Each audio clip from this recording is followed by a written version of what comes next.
Welcome to The Explainer. Today, we're going to dive into the science of happiness and success, all based on the groundbreaking work of Shawn Achor.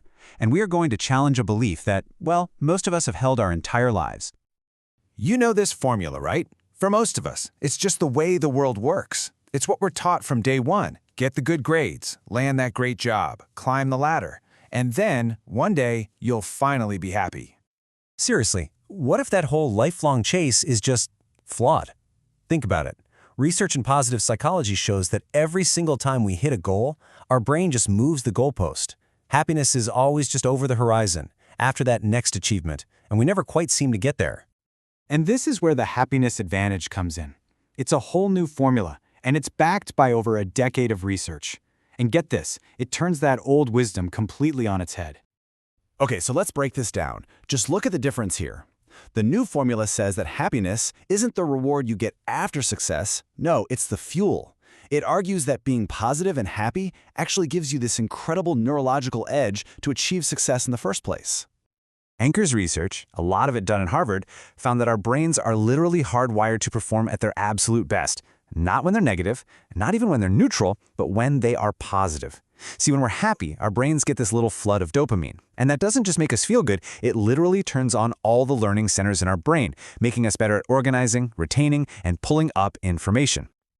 And look, this isn't just some feel-good idea. It is a real, measurable advantage. The data is pretty clear that happiness has a direct impact on pretty much every area of our work and our lives. Take this one study, for example. Doctors were put into a positive mood right before they had to make a diagnosis. The result? They made an accurate diagnosis 19% faster than the doctors who were in just a neutral state. But wait, it's not just about being faster. Those same doctors showed almost 3 times more intelligence and creativity in their work. So when our brains are positive, we don't just think more quickly, we're better at solving problems, and our memory actually improves. And think about what this means for a business. Unhappy employees don't just perform worse, they're physically not there as much. On average, they take 15 more sick days per year than their happier coworkers. That adds up. And here's the kicker. This advantage goes way beyond work and straight to our physical health. I mean, in one wild study, researchers literally gave people a cold virus. And the people who said they were happier before the study, they fought it off way more effectively and had fewer symptoms. There was even this famous long-term study of nuns, where the happiest ones lived, on average, 7 years longer. 7 years! So, how does this all work? How do we actually tap into this advantage? Well, it all starts with understanding that our mindset can fundamentally change our experience of reality itself. In other words, how you interpret reality directly changes how you experience it. It's not just about what happens to you, it's all about the lens you're looking through. Achor uses this really powerful example. Imagine you get shot in the arm during a bank robbery. An unlucky person focuses on what could have been better, right? They're thinking, why me? Why today? But a so-called lucky person, they focus on the worst outcome that they avoided. They think, wow, that could have been my head. I'm so lucky to be alive. It's the exact same events, but 2 completely, radically different realities. And you know, here's the best part of all of this. Happiness is a skill. It's not just something you're born with. Your brain can actually be trained to be more positive. And we're going to look at a few simple, scientifically proven habits to get you started. Okay, so you can see there are a bunch of different habits we can build, from practicing gratitude to meditation and acts of kindness. But what's really fascinating is that research shows it takes just 21 days in a row to start building a new habit. If you just pick one of these and stick with it, you can begin to permanently raise your own happiness baseline. Let's just zoom in on a couple of them.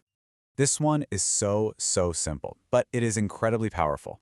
At the end of each day, just write down 3 new things you're grateful for, and be specific about why. What this does is it literally retrains your brain to scan your world for the positive instead of just defaulting to looking for the negative all the time. Okay, this one is basically a form of journaling. By writing down all the details of a positive experience, you're forcing your brain to relive it. You essentially get to experience that great moment twice, which doubles its positive impact on your happiness. You know, social connection is one of the biggest predictors of long-term happiness we have. So this habit is all about actively making those bonds stronger. It takes 2 minutes to send a quick email thanking someone or praising them, and that can have this huge ripple effect, boosting your happiness and theirs. But remember, the real key here is consistency. Common sense isn't always common action, right? You actually have to put these ideas into practice. So just stick with one of these habits for 21 days straight to start rewiring your brain. That 21-day mark is so important because it's the point where neuroscientists actually see new neural pathways starting to form and solidify, making that new positive behavior way more automatic. So, the big takeaway is this. Instead of sacrificing your happiness today for some promise of success tomorrow, let's just flip the script. Let's cultivate happiness right now and use that incredible power to drive our success. So I'll leave you with this thought. What's one simple action you can take today to start building your own happiness advantage? Just think of one small thing you're grateful for, right this second. That's it. That's where it all begins.